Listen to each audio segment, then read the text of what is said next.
¿Qué tal, amigos de Historias de Terror? Para mí es un gusto poder saludarlos una vez más, hoy, este miércoles 3 de febrero, y llevar hasta ustedes una historia. La catalepsia también es conocida como la muerte aparente. Es un trastorno repentino en el sistema nervioso, caracterizado por la pérdida momentánea de la movilidad y la sensibilidad del cuerpo. Es un estado biológico en el cual una persona yace inmóvil, en aparente muerte y sin signos vitales, cuando en realidad se encuentra viva, pero en un estado que podría ser consciente o inconsciente. Este estado puede variar dependiendo de las personas.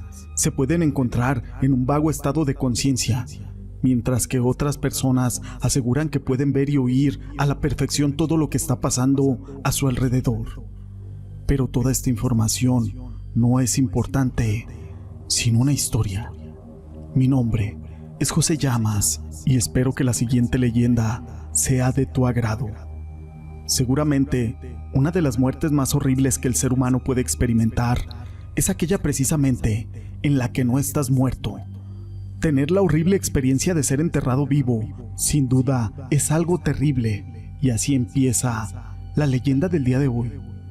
En un pueblo cerca de la ciudad de Puebla había un hombre que era conocido porque él era el dueño de la única tienda que había en ese lugar. Vinos, licores, frutas, verduras, carne, abarrotes, además de herramientas, todo eso se podía encontrar en esa tienda. Este hombre también era conocido por la forma tan miserable y tan poco humana que tenía siempre.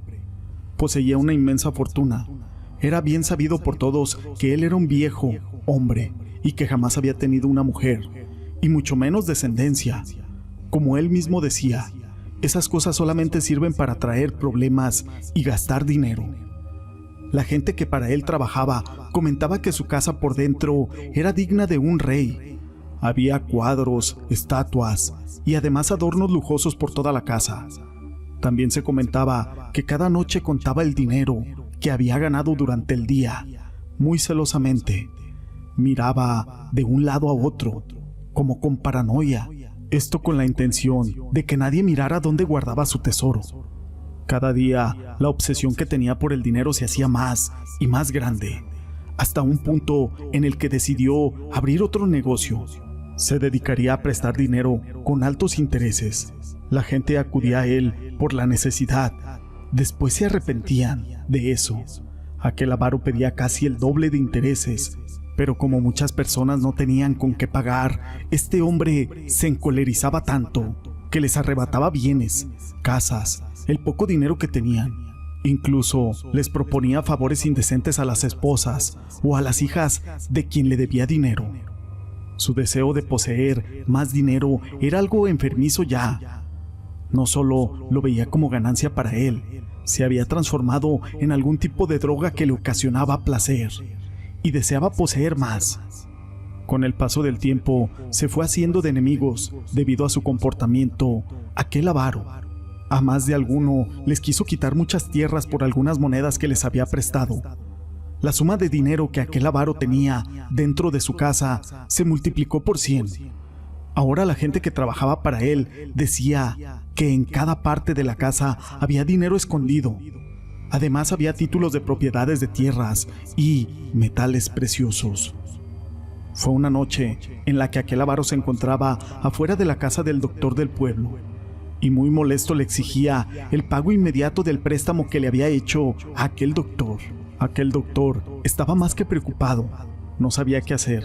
La cantidad que le exigía aquel avaro era imposible. El hombre le pidió que le extendiera el plazo un poco más de tiempo para pagarle. Sin embargo, aquel viejo avaro se rió y le dijo que si no tenía el dinero no era el problema de él, que eso debía de haber pensado antes de pedirle.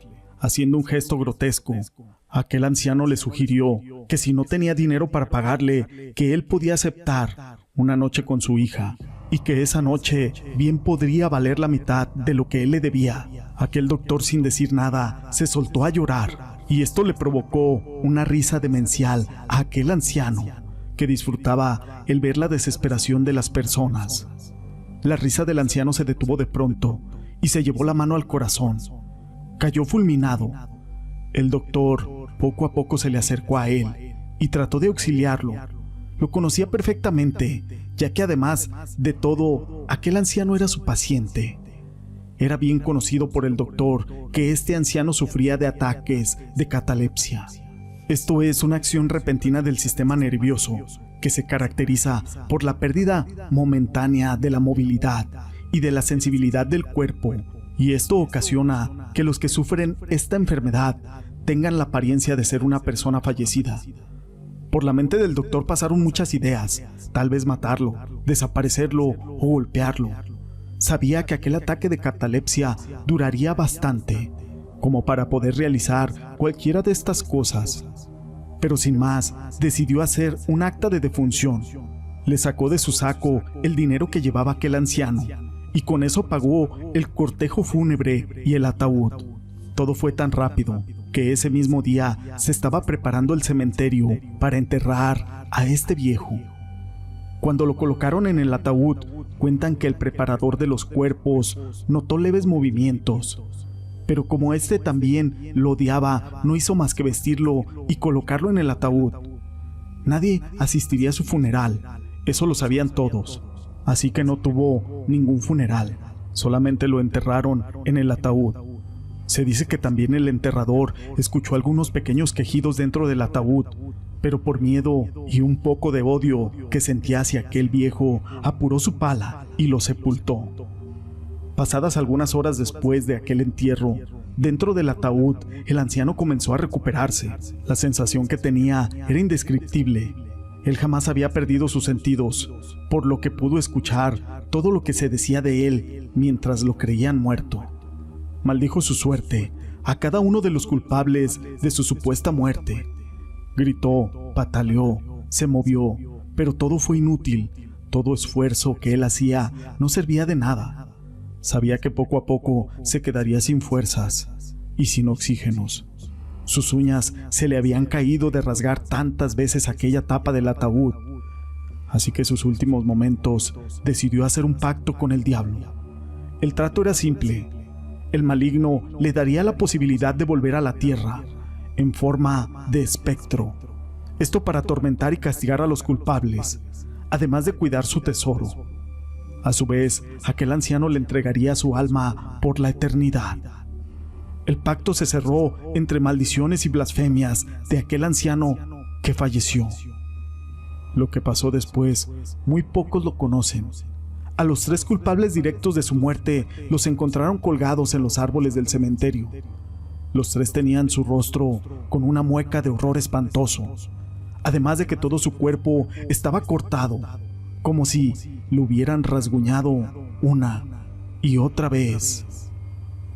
Cuentan también que los ladrones y aventureros que decidieron entrar a aquella mansión con el afán de descubrir dónde estaba el tesoro y poderse hacer ricos, jamás salieron de aquel lugar. Cuentan que no murieron. Están vivos, pero eran atormentados por un fantasma de aquel anciano, el cual les impedía salir de la casa. Los vecinos podían escuchar los gritos, aquellos lamentos y las blasfemias que estas almas clamaban por culpa del espectro del anciano. Esta historia la platican los habitantes de aquel pueblo, muy celosamente, como si fuera un secreto. Muchas veces se hacen los desentendidos cuando alguien de fuera pregunta qué pasa con la casa más lujosa de aquel lugar. Ellos aún temen al espectro de este anciano, a que se aparezca y los castigue por hablar de él. La casa, el día de hoy, sigue de pie. Al contrario que cualquier casa abandonada, esta sigue cerrada. Nadie se atreve a entrar. Sin embargo, también se cuenta que por las noches, al pasar por esa casa, se pueden escuchar los sonidos de gritos y lamentos, así como si alguien estuviera contando monedas. Esta historia la quise compartir con ustedes. Si les ha gustado, déjenme su pulgar arriba. No olviden en dejar sus comentarios. Y no me quiero despedir sin antes mandar unos saludos para Estela González, Ángeles Cedillo, Eric Alan Gutiérrez, Enrique Núñez Goyas, Sandra Delgado, Arturo López, Jesús León León, para mi amiga Atenea del Terror, Peter Hausen, Olivia Arredondo, para mi amigo C. Líder, Alberto García, Lisette Dubón, Gamer, Juegos de Todo, Ale Alegría, Nolan Ryan, para mi amiga Ani GP, Doro Dorian, Licha Martínez, para mi amiga Juana Mendoza y sus nietos que siempre nos escuchan, Ruth Santos, para Francis Turrubiates, Wendy Luna, Marisol Guzmán, Yelena Turner, Silvia Rosas, Luis Alberto Bautista, para todos ellos y para ti, muchas gracias por ser parte de este canal.